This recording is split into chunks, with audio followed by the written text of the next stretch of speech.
Welcome to Plus 2 Physics Series, Part 4. നമ്മൾ ആ കുളംസ് law കണ്ടു, ഇലക്ട്രിക് ഇൻറ്റൻസിറ്റി കണ്ടു. ഇന്ന് നമുക്ക് പൊട്ടൻഷ്യൽ എന്ന് പറയുന്ന കോൺസെപ്റ്റാണ് കാണുന്നത്. ഞാൻ നേരത്തെ പറഞ്ഞു, പൊട്ടൻഷ്യൽ എന്ന് പറഞ്ഞാൽ hidden, something hidden. Conservative force എവിടെയൊക്കെ ഉണ്ടോ അവിടെയെല്ലാം പൊട്ടൻഷ്യൽ എന്ന് പറയുന്ന ആശയമുണ്ട്. സ്ഥാനമാറ്റത്തിന് വേണ്ടി മാത്രമേ ചെയ്യുന്ന വർക്ക് ഉപയോഗപ്പെടുത്തുന്നുള്ളൂ എങ്കിൽ അവിടെ പൊട്ടൻഷ്യലുണ്ട്. ഫ്രിക്ഷനിൽ പൊട്ടൻഷ്യൽ വരില്ല. അവിടെ ചെയ്യുന്ന വർക്ക് സ്ഥാനമാറ്റത്തിന് മാത്രമല്ല ഉപയോഗിക്കുന്നത്, ഹീറ്റ്, സൗണ്ട് ഇതെല്ലാം ഇതിനു വേണ്ടി ചിലവാകുന്നുണ്ട്. അപ്പോൾ മിച്ചമൊന്നും ഉണ്ടാവില്ല. ഇപ്പം തിരിച്ചു വരണമെങ്കിൽ നമ്മൾ തിരിച്ചു കൊണ്ടുവരണം, ധാരാളിയാണ്. ഇവിടെ ഇലക്ട്രിക് ഫീൽഡ് കൺസർവേറ്റീവാന്ന് പറഞ്ഞു, അതുകൊണ്ട് അവിടെ പൊട്ടൻഷ്യൽ കോൺസെപ്റ്റ് ഉണ്ട്. എന്താണ് പൊട്ടൻഷ്യൽ എന്ന് നോക്കാം. ഇതിപ്പോൾ ഒരു പോസിറ്റീവ് ചാർജാണ്. This is a field creating charge. ഇതിൻ്റെ ഇൻഫ്ലുവൻസ് അങ്ങ് ഇൻഫിനിറ്റി വരെയുണ്ട്. ഞാനിപ്പോൾ തൽക്കാലം ഇൻഫിനിറ്റി എന്ന് പറയുന്ന ഒരു ബൗണ്ടറി ആയിട്ട് ഇവിടെ കാണിച്ചിരിക്കുക. ഈ ബൗണ്ടറിക്ക് വെളിയിൽ നമ്മൾ ഇനി ഒരു ട്രസ്റ്റ് ചാർജ് കൈകാര്യം ചെയ്യുന്നു. ഈ ട്രസ്റ്റ് ചാർജ് ഒരു പോസിറ്റീവ് ചാർജാണെന്ന് പറഞ്ഞിട്ടുണ്ട് നേരത്തെ. ഈ ട്രസ്റ്റ് ചാർജ് ഇൻഫിനിറ്റി ബൗണ്ടറിക്ക് വെളിയിൽ അങ്ങോട്ടോ ഇങ്ങോട്ടോ എങ്ങോട്ട് ചലിപ്പിച്ചാൽ ഇതിനൊരു ചുക്കും ചുണ്ണാമ്പും ഇല്ല. ഇത് മൈൻഡ് ചെയ്യില്ല. അപ്പോൾ നമ്മൾ വർക്കൊന്നും ചെയ്യണ്ട. ഈ ബൗണ്ടറിക്ക് വെളിയിൽ ഡെൽറ്റാ ക്യൂവിനെ അങ്ങോട്ടോ ഇങ്ങോട്ടോ ഒക്കെ തള്ളാനോ വലിക്കാനോ ഒന്നും നമ്മൾ വർക്ക് ചെയ്യേണ്ട. കാരണം ഈ ചാർജിൻ്റെ ഫോഴ്സ് അവിടെ ചെല്ലുന്നില്ലല്ലോ. പക്ഷേ ഇൻഫിനിറ്റി മുതൽ ഇങ്ങോട്ട് ഇപ്പോൾ എന്ന് പറയുന്നൊരു സ്ഥാനത്ത് ഇതിനെ കൊണ്ട് പ്രതിഷ്ഠിക്കണം എങ്കിൽ ഈ ബൗണ്ടറി കടക്കുമ്പം മുതൽ ഇത് അതിനെ റിപ്പൽ ചെയ്യാൻ തുടങ്ങും, തിരിച്ചു തള്ളാൻ തുടങ്ങും. അതിനെ ഓവർകം ചെയ്ത് നമ്മൾ ബലം പ്രയോഗിച്ച് വേണം ഇതിനെ തള്ളി വേണം ഇവിടെ കൊണ്ട് പ്രതിഷ്ഠിക്കാൻ. എന്ന് പറഞ്ഞാൽ ഈ ഇലക്ട്രിക് ഫോഴ്സിനെതിരെ നമ്മൾ വർക്ക് ചെയ്തിട്ടുണ്ട്. വർക്ക് ചെയ്താലേ ഇതിനെ ഇവിടെ കൊണ്ടുവെക്കാൻ പറ്റൂ. ഈ ചെയ്യുന്ന വർക്ക് ആണ് ഇവിടുത്തെ പൊട്ടൻഷ്യലിൻ്റെ ഒരളവായിട്ട് നമ്മൾ ഡിഫൈൻ ചെയ്യാൻ പോകുന്നത്. നോക്കി, കൈവിട്ട് കഴിഞ്ഞാൽ ഇത് ഭൂമി തെറിച്ചങ്ങ് ഇൻഫിനിറ്റിയിലോട്ട് പോകും. അപ്പോൾ നമ്മൾ വർക്ക് ചെയ്താലേ ഇതിനിവിടെ കൊണ്ടുവരാൻ പറ്റൂ. ആ ചെയ്യുന്ന വർക്ക് ഒരു കുളമ്പ്, that work per unit positive charge, അതിനെയാണ് പൊട്ടൻഷ്യൽ അറ്റ് എ എന്ന് പറയുന്നത്. അപ്പോൾ പൊട്ടൻഷ്യൽ അറ്റ് എ ഡിഫൈൻ ചെയ്യുന്നത് potential at a point, electric potential at a point is the work done to bring a unit positive charge from infinity up to the point. ഒരു കുളമ്പ് charge ഇൻഫിനിറ്റിയിൽ നിന്നൊരു പോയിന്റിൽ വരെ കൊണ്ടുവരുന്നതിന് ചെയ്യേണ്ടി വരുന്ന വർക്കാണ് ആ പോയിന്റിലെ പൊട്ടൻഷ്യൽ. അപ്പോൾ നമ്മളിപ്പോൾ ഡെൽറ്റാ ക്യൂ എന്ന് പറയുന്ന ഒരു ചാർജ് ഇൻഫിനിറ്റിയിൽ നിന്ന് എയിലേക്ക് കൊണ്ടുവരുന്നു. അതിന് എത്ര വർക്ക് ചെയ്യണം എന്നൊന്ന് കണ്ടുപിടിച്ച് നോക്കാം. ഇത് ക്യൂ 6 അകലത്തിൽ ആയിരിക്കുമ്പോൾ ഈ ട്രസ്റ്റ് ചാർജിനെ ഇതെത്ര ഫോഴ്സോടുകൂടി റിപ്പൽ ചെയ്യുന്നു നോക്കാം. F equals Coulomb's law 1/4πε0 into Q1 Q2 Q into delta Q divided by R square. എങ്കിൽ ഈ ഫോഴ്സ് റിപ്പൾഷനാണ്, ഇങ്ങോട്ടാണ്. ഇത് ഡെൽറ്റ ക്യൂവിനെ ഇങ്ങോട്ടാണ് റിപ്പൽ ചെയ്യുന്നത്. അതിനെതിരെ നമുക്ക് ഡി ആർ ദൂരം, ചെറിയൊരു ദൂരം ഇങ്ങോട്ട് ഡിസ്പ്ലേസ് ചെയ്യണമെന്നിരിക്കട്ടെ. അപ്പോൾ ഡിസ്പ്ലേസ്മെൻറ്റ് ഇങ്ങോട്ട്, ഫോഴ്സ് അങ്ങോട്ട്. ഫോഴ്സും ഡിസ്പ്ലേസ്മെൻറ്റും തമ്മിലുള്ള ആംഗിൾ 180 ഡിഗ്രി. അപ്പോൾ work F S cos theta, cos 180 is -1. അപ്പോൾ വർക്ക് -FS. അപ്പോൾ work done to displace this test charge through DR towards the positive charge for field creating charge is DW equals -FdR. എങ്കിൽ infinity മുതൽ അതിനെ A വരെ കൊണ്ടുവരാൻ, ഇൻഫിനിറ്റിയിൽ നിന്ന് എയിലേക്ക് കൊണ്ടുവരിക എന്ന് പറയുമ്പോൾ ദൂരം ഇൻഫിനിറ്റി ആയിരുന്നത് 6 ആക്കി മാറ്റുക നമ്മൾ. അതിന് വേണ്ടി വരുന്ന ടോട്ടൽ ചാർജ് കാണാനാണല്ലോ ഇൻറ്റഗ്രേറ്റ് ചെയ്യുന്ന സമ്മേഷൻ എന്നല്ല ഇതിൻ്റെ അർത്ഥം. അപ്പോൾ total work is W equals integral of D W or integral of minus F D R. എവിടെ നിന്ന് എവിടോട്ട് കൊണ്ടുവരാൻ ഇവിടെ ലിമിറ്റ്സ് കൊടുക്കണം. ഫ്രം ഇൻഫിനിറ്റി ടു എ എന്ന് പറയുമ്പോൾ ഡിസ്റ്റൻസ് ആറായി. അപ്പോൾ ഇൻഫിനിറ്റി ടു ആർ. ഇത് എഫിൻ്റെ വാല്യൂ ഇവിടെ സബ്സ്റ്റിറ്റ്യൂട്ട് ചെയ്യുക. അതിനകത്ത് എഫിലെ കോൺസ്റ്റൻറ്റ് ഫാക്ടറിന് പുറത്തെടുക്കാം. 1/4πε0 into Q into delta Q ഇഞ്ഞ് പുറത്തെടുത്തു. പോയിട്ട് ഇൻറ്റഗ്രൽ മൈനസ് 1/r² dr എന്ന് വരും. ഇൻറ്റഗ്രൽ മൈനസ് 1/r എന്ന് പറഞ്ഞാൽ 1/r പ്ലസ് 1/r. ഇൻറ്റഗ്രേറ്റ് നോക്കുക. ഞാൻ പ്രത്യേക പോസ്റ്റിംഗ് ഇട്ടിട്ടുണ്ട് ഫിസിക്സിന് വേണ്ടി. അത് തപ്പി ഇത് വേണ്ട, നല്ലത്. അല്ല അറിയാമെങ്കിൽ ഒരു പ്രശ്നമൊന്നുമില്ല. അപ്പോൾ integral of minus 1/r² is 1/r. അപ്പോൾ ഇത് 1/4 W equals total work 1/4πε0 into Q into delta Q into 1/r within the limits infinity to r, or w equals 1/4πε0 into Q into delta Q into ആദ്യം upper limit കൊടുക്കണം. ആറിൻ്റെ സ്ഥാനത്ത് ആറെന്ന് തന്നെ കൊടുക്കുക. 1/r. 0 infinity to R എന്നല്ലേ, upper limit ആറാണ്. അപ്പോൾ 1/r. ലോവർ ലിമിറ്റ് കൊടുക്കണം, എന്നിട്ട് മൈനസ് ചെയ്യണം. ലോവർ ലിമിറ്റ് ഈസ് 1/ഇൻഫിനിറ്റി. ഇൻഫിനിറ്റി ടു ആർ എന്നാണ്. അപ്പോൾ 1/r മൈനസ് 1/ഇൻഫിനിറ്റി. 1/ഇൻഫിനിറ്റി is 0. So total work to bring delta Q from infinity to A is 1/4πε0 into Q into delta Q by R. എങ്കിൽ potential at A, V equals work per unit charge or work divided by നമ്മൾ കൊണ്ടുവന്ന ചാർജ് W by delta Q. ഇപ്പോൾ delta Q അങ്ങ് cancel ചെയ്യുമല്ലോ. പോയിട്ട് V at A 1/4πε0 into Q by R. ഇതാണ് Q എന്ന് പറയുന്നത്. ക്യൂ കുളമ്പ് ചാർജ് കൊണ്ട് അതിൻ്റെ ആറിൽ നിന്ന് 6 അകലത്തിലുണ്ടാകുന്ന potential, electric potential. Force r², intensity r² എന്ന് വരും. പൊട്ടൻഷ്യലാന്നേ 6 ഉള്ളൂ. അപ്പോൾ പൊതുവെ ഇൻവേഴ്സ് സ്ക്വയർ ലോയിൽ എവിടെ ഏത് കേസ് എടുത്താലും ഫോഴ്സ് r²ൻ്റെ ഡിനോമിനേറ്ററിൽ r² വരും. പക്ഷേ പൊട്ടൻഷ്യൽ ഫസ്റ്റ് പവറേ വരും. ഇത് എൻട്രൻസിനൊക്കെ വളരെ ഉപകാരപ്പെടും. എവിടെ k/r² എന്ന് ഫോഴ്സ് കണ്ടാലും അവിടെ പൊട്ടൻഷ്യലുണ്ട്. പൊട്ടൻഷ്യലിൻ്റെ വാല്യൂ k/r വിത്ത് മൈനസ് ആയി. ആ മൈനസ് ഇവിടെ ഇപ്പോൾ ഓട്ടോമാറ്റിക്കായിട്ട് ഇൻ്റഗ്രേറ്റ് ചെയ്ത് പ്ലസ്സായി മാറിയതാണ്.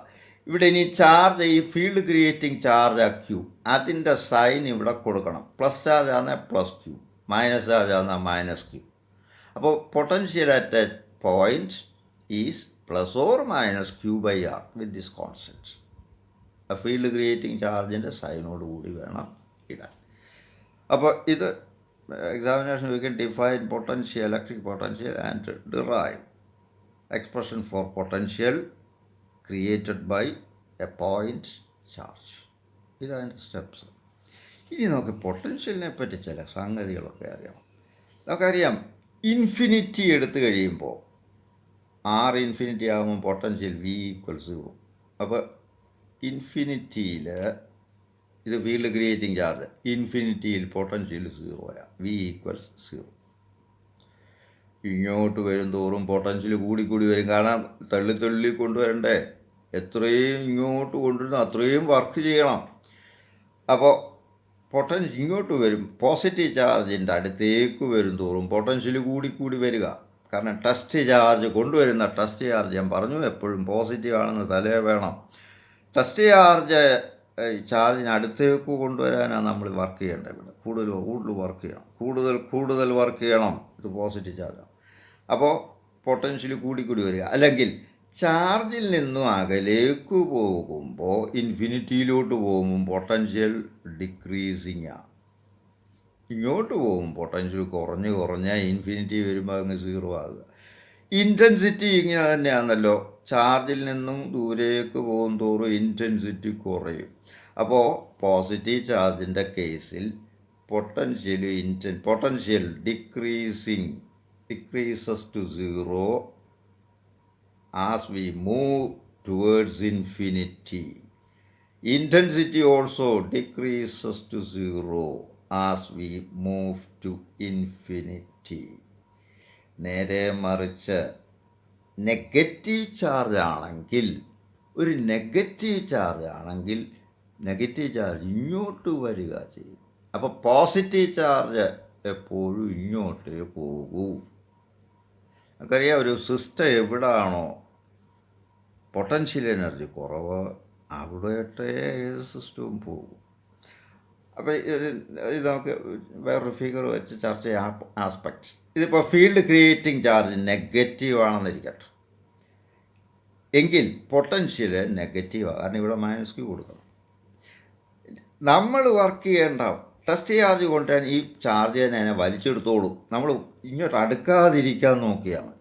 അപ്പോൾ ഈ പൊട്ടൻഷ്യൽ എനർജി നെഗറ്റീവ് ചാർജിൻ്റെ കേസിൽ മൈനസ് വരും. അപ്പോൾ ആ കൊണ്ടുവരുന്ന ടെസ്റ്റ് ചാർജ് ഈ ചാർജിനടുത്ത് നിൽക്കാനാണ് ഇഷ്ടപ്പെടുക എന്ന് പറയുമ്പോൾ ചാർജിനടുത്താണ് പൊട്ടൻഷ്യൽ കുറവ്. പൊട്ടൻഷ്യൽ എവിടെ കുറവുണ്ടോ അവിടെ നിൽക്കാനേ സിസ്റ്റം ഇഷ്ടപ്പെടൂ. അപ്പോൾ നെഗറ്റീവ് ചാർജിൻ്റെ കേസിൽ പൊട്ടൻഷ്യൽ ചാർജിനടുത്ത്, ഫീൽഡ് ക്രിയേറ്റിംഗ് ചാർജിനടുത്ത് ആണ് പൊട്ടൻഷ്യൽ കുറവ്. ഇൻഫിനിറ്റിയിലോട്ട് പോകും തോറും പൊട്ടൻഷ്യൽ കൂടുക.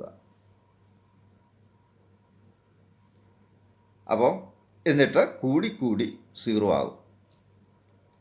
അപ്പം നെഗറ്റീവ് ചാർജിൻ്റെ പൊട്ടൻഷ്യൽ നെഗറ്റീവാണ്. അതിൻ്റെ ഹയസ്റ്റ് വാല്യൂ ഇൻഫിനിറ്റിയിലാണ്, 0. അപ്പോൾ ഇവിടെ ഇങ്ങോട്ട് V കുറയുന്നു, അങ്ങോട്ട് ഇൻറ്റൻസിറ്റി കൂടുന്നു.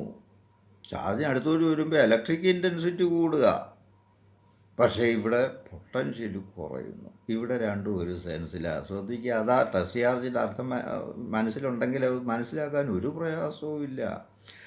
അപ്പോൾ പോസിറ്റീവ് ചാർജിനടുത്ത് പൊട്ടൻഷ്യൽ കൂടുതൽ, ഇൻഫിനിറ്റിയിൽ പൊട്ടൻഷ്യൽ കുറവ്. അപ്പോൾ ഈ പോസിറ്റീവിൽ നിന്ന് 0യിലോട്ടാണ് ഇവിടെ പൊട്ടൻഷ്യൽ കുറയുന്നത്. ഇവിടെ സംഭവം പൊട്ടൻഷ്യൽ നെഗറ്റീവാണ്.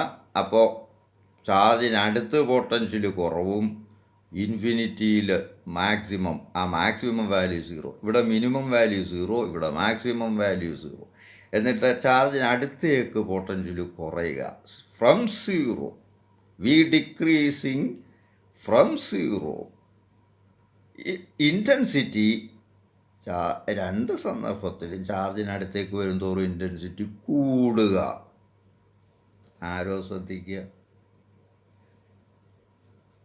ഇനി നോക്കി, ഇതിൽ ഫീൽഡ് ക്രിയേറ്റിംഗ് ചാർജാണ്, പോസിറ്റീവ് ചാർജാണ്. ഇവിടെ 3 പോയിൻറ്റ്സ് ഞാൻ കാണിച്ചിട്ടുണ്ട്, A, B, C. ഈ ദൂരം സെയിമാണ്. അപ്പോൾ ഇവിടെ എയിലെ പൊട്ടൻഷ്യലും സിയിലെ പൊട്ടൻഷ്യലും സെയിമാണ്. A and C are equipotential points. A ഇത് പോസിറ്റീവ് ചാർജ് ആയതുകൊണ്ട് VA is higher than VB. അപ്പോൾ VA ഹൈ പൊട്ടൻഷ്യൽ പോയിൻ്റാണെന്ന് പറയും, B ലോ പൊട്ടൻഷ്യൽ പോയിൻ്റാണെന്നും പറയും. നമ്മളൊരു പോസിറ്റീവ് ചാർജ് എടുത്ത് എയിൽ വെച്ചാൽ അതൊരിക്കലും സിയിലോട്ട് വരില്ല, ഇത് ബിയിലോട്ടേ പോകും. കാരണം ഈ ചാർജ് അതിനെ റിപ്പയർ ചെയ്യുന്നുണ്ടാകും. പക്ഷേ നമ്മളെന്താ പറയും, ഹൈ പൊട്ടൻഷ്യലിൽ നിന്ന് ലോ പൊട്ടൻഷ്യലിലോട്ട് ചാർജ് ഷിഫ്റ്റ് ചെയ്യും, ചാടും. അപ്പോൾ പോസിറ്റീവ് ചാർജ് എയിൽ വെക്കുന്ന പോസിറ്റീവ് ചാർജ് ബിയിലോട്ടേ പോകൂ, ബിയിൽ വെക്കുന്ന പോസിറ്റീവ് ചാർജ് ഒരു കാരണവശാലും എയിലോട്ട് വരില്ല, അവിടുന്ന് ലോ ആയിട്ട് അന്വേഷിച്ച് പൊസിഷൻ അന്വേഷിച്ച് പോവുകയുള്ളൂ. അപ്പോൾ പോസിറ്റീവ് ചാർജ് എപ്പോഴും a positive charge moves always from high potential point to low potential points. Negative charge ബിയിൽ നിന്ന് എയിലോട്ടേ വരത്തുള്ളൂ, കാരണം ഇതിൻ്റെ അട്രാക്ഷൻ കൊണ്ട്. അപ്പോൾ negative charge moves from low potential points to high potential points. വളരെ പ്രധാനപ്പെട്ട ഒരു പോയിൻ്റാണ്. പൊട്ടൻഷ്യൽ സെയിം ആണെങ്കിൽ അതിനിടയ്ക്ക് ചാർജ് തന്നെ മൂവ് ചെയ്യില്ല. ചാർജ് തന്നെ മൂവ് ചെയ്യണമെങ്കിൽ there must be a potential difference and positive charge moves from high potential point to low potential points. Negative charge moves from low potential point to high potential point. എന്തായാലും positive charge ആയാലും negative charge ആയാലും charge ചലിക്കണം, potential difference വേണം. ചലിക്കുന്ന ചാർജാണ് current. അപ്പോൾ current ഉണ്ടാവണമെങ്കിൽ potential difference ഉണ്ടായേ പറ്റൂ. ഇപ്പോൾ കറണ്ട് ഇലക്ട്രിസിറ്റിയുടെ ഒക്കെ ബേസ് ഇവിടെ കിടക്കുന്നത്. പൊട്ടൻഷ്യൽ ഡിഫറൻസ് എവിടെ ഉണ്ടോ അവിടെ എല്ലാം ചാർജ് ചലിക്കും. ചലിക്കാൻ ചാർജ് ഉണ്ടായിരിക്കണമെന്നുള്ളതേ ഉള്ളൂ. ഇവിടെ ഇപ്പോൾ ഒരു പോസിറ്റീവ് ചാർജ് എടുത്ത് ഇവിടെ വെച്ചാൽ അത് ചടുക്കോ ഇങ്ങോട്ട് ചാടും, അത്ര നേരം കറണ്ടുണ്ട്. പക്ഷേ പോയി കഴിഞ്ഞാൽ പിന്നെ കറണ്ട് അങ്ങ് സീറോ ആകും. അപ്പോൾ സ്ഥിരം കറണ്ട് കിട്ടണമെങ്കിൽ എപ്പോഴും ഇവിടുന്ന് ബിയിലേക്ക് പോകാനുള്ള പോസിറ്റീവ് ചാർജ് ഇവിടെ നമ്മൾ കൊടുക്കണം.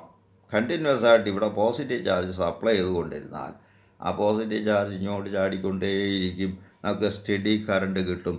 അങ്ങനെ ചാർജ് സപ്ലൈ ചെയ്യുന്ന സംവിധാനമായ ഇലക്ട്രിക് സെൽ. അല്ലേ ഒരു ചാർജേ ഉള്ളെങ്കിൽ ആ ചാർജ് ആടിയിട്ട് കറണ്ട് അങ്ങ് തീരും. അത് നമ്മൾ കറണ്ട് ഇലക്ട്രിസിറ്റി ചർച്ച ചെയ്യും കൂടുതൽ. എന്തായാലും ചാർജ് ചലിക്കണമെങ്കിൽ there must be a potential difference. വെള്ളം ഒഴുകണമെങ്കിൽ ലെവൽ ഡിഫറൻസ് വേണം. ഉയർന്ന സ്ഥാനത്ത് നിന്ന് താഴ്ന്ന സ്ഥാനത്തോട്ടേ വെള്ളം ഒഴുകൂ. അതുപോലെ ഇവിടെ പോസിറ്റീവ് ചാർജ് എന്ന് എടുത്ത് പറയണമെന്നേ ഉള്ളൂ. നെഗറ്റീവ് ചാർജ് ആണെങ്കിൽ പൊട്ടൻഷ്യൽ ഡിഫറൻസ് വേണം, പക്ഷേ ലോ ടു ഹൈ. കാരണം ഞാൻ പറഞ്ഞല്ലോ. അപ്പോൾ ഇത്രയും സംഗതി ഇന്ന് ചർച്ച ചെയ്തു. ബാക്കി അടുത്ത ക്ലാസ്സിൽ ചർച്ച ചെയ്യും. Thank you. സബ്സ്ക്രൈബ് ചെയ്ത് കാണാൻ ശ്രമിക്കും.